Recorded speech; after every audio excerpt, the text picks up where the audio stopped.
Vida independente.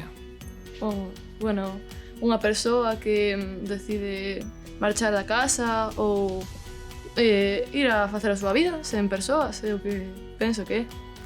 Vida independente. Eu creo que vida independente é como que xa podes vivir solo, non dependes de ninguén, podes pagar as túas cousas, non tes necesidade de da axuda. Sí, que podes vivir sen ninguna axuda de ninguén, nin dos teus pais, nin ningún apoio.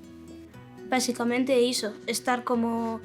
Non digo só a podes ter as túas amizades ou parella, pero que en vida privada poder manterte ti mesma, comprar alimentos ou mesmo calquera outra cousa que podes facelo por ti mesmo ou mesma.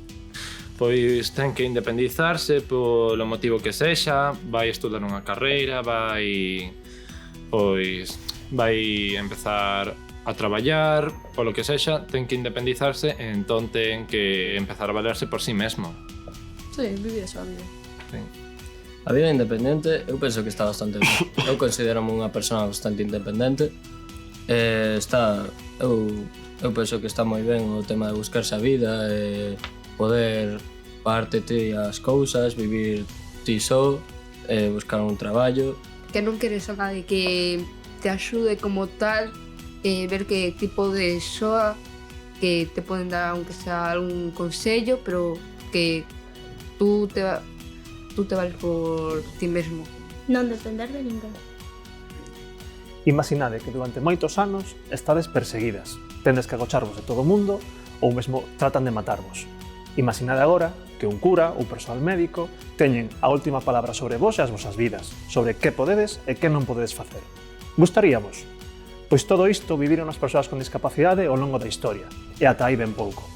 Fartas de vivir así, nos anos 60 do século pasado, alzaron máis se cabe as súas voces para dicir basta.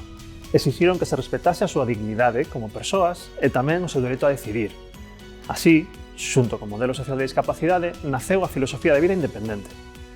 E iso que é? Pois significa ter o control sobre as súas propias vidas, é dicir, independencia, sen que ninguén interfira nelas, con autodeterminación, mantendo control sobre como queren vivir, polo tanto, tendo autonomía, dispoñendo dos apoios necesarios para participar en calquera ámbito da sociedade, favorecendo así o seu apoderamento, accedendo a ferramentas e adaptacións para poder vivir en condicións de igualdade, eliminando as barreiras existentes, mediante apoios técnicos como cadeiras de rodas ou ratos adaptados, ou mesmo co deseño universal, tanto de espazos e edificios públicos, como de produtos e servizos, ou tamén para aprendizaxe.